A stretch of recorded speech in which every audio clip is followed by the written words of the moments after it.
지속적인 사랑. 우리 중에 예수님을 사랑하냐 물으면 아니라고 대답할 사람은 아무도 없을 것입니다.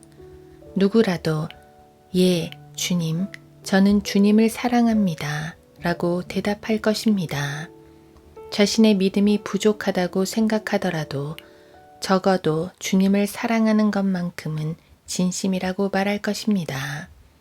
마음과 혼과 힘을 다하여 최상으로 사랑을 드리진 못해도 주님을 사랑함에 거짓은 없다고 말할 것입니다. 하지만 그런 고백은 베드로도 했습니다. 부활하신 주님이 갈릴리에 오셔서 물었을 때 베드로는 주여, 그러하옵니다.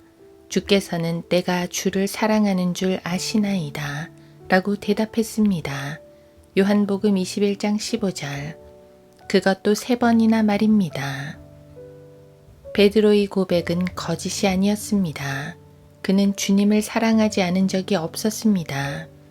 비록 대제사장의 관저에서 주님을 3번이나 부인했지만 적어도 주님을 미워하지는 않았습니다. 비록 도망쳤지만 예수님을 증오하거나 미워하거나 싫어하지는 않았습니다. 그는 여전히 예수님을 사랑했습니다. 낙심해 있는 이때에도 여전히 사랑은 했습니다. 하지만 이 사랑은 결코 온전한 사랑이 아닙니다.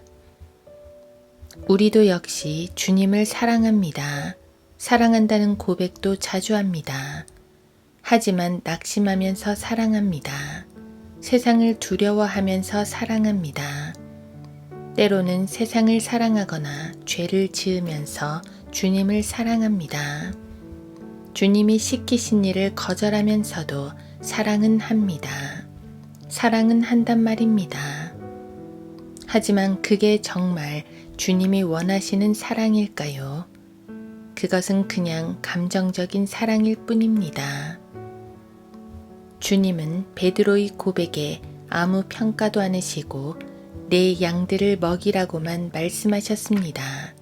이것은 베드로의 사랑을 인정하신 게 아닙니다. 다만 그의 연약함을 품으시고 다시금 기회를 주시고자 함이었습니다.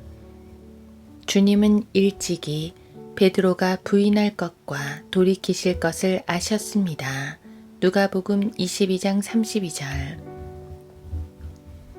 그래서 이제 그를 회복시키기 위해 찾아오신 것입니다. 주님은 처음 부르실 때도 먼저 찾아가셨고 회복시키실 때도 먼저 찾아가셨습니다. 이것은 우리에게도 마찬가지입니다.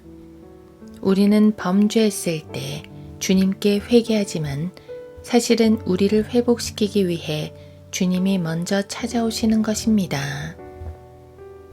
주님이 베드로에게 내 양들을 먹이라 하신 것은 베드로에게 여전히 주님을 사랑할 기회를 주신 것입니다. 과거에도 주님을 사랑하여 열심히 섬겼던 것처럼 앞으로도 지속적으로 주님을 사랑함으로 주의 일을 하라는 것입니다. 특히 그에게 주어진 임무가 양들을 먹이는 것임이 중요합니다. 전에는 인간적 열정으로 사랑했다면 이제는 주님의 마음을 품고 양들을 위해 애쓰라는 것입니다. 주님이 사랑으로 성도를 품으셨던 것처럼 그러한 사랑으로 성도를 섬기라는 것입니다. 베드로는 그렇게 함으로써 주님을 여전히 사랑할 수 있었습니다. 만약 주님께서 베드로를 회복시키지 않으셨다면 베드로의 사랑은 추억 속의 사랑으로 끝나버리는 것입니다. 아, 한때 주님과 좋았지 하면서 옛 추억으로 생을 보냈을 것입니다. 주님은 베드로의 사랑이 그렇게 끝나기를 원치 않으셨습니다. 우리의 사랑도 그렇게 끝나기를 원치 않으십니다. 그래서 우리에게 계속 사랑을 상기시켜 주십니다. 말씀으로 우리 안에 계신 성령으로 계속 알려주십니다.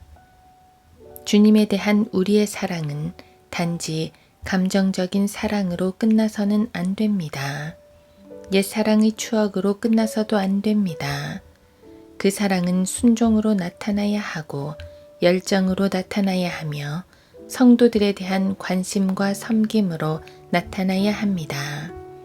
무엇보다 지속적인 사랑으로 나타나야 합니다. 그것이 주님께서 계속 우리를 상기시켜 주시는 이유입니다.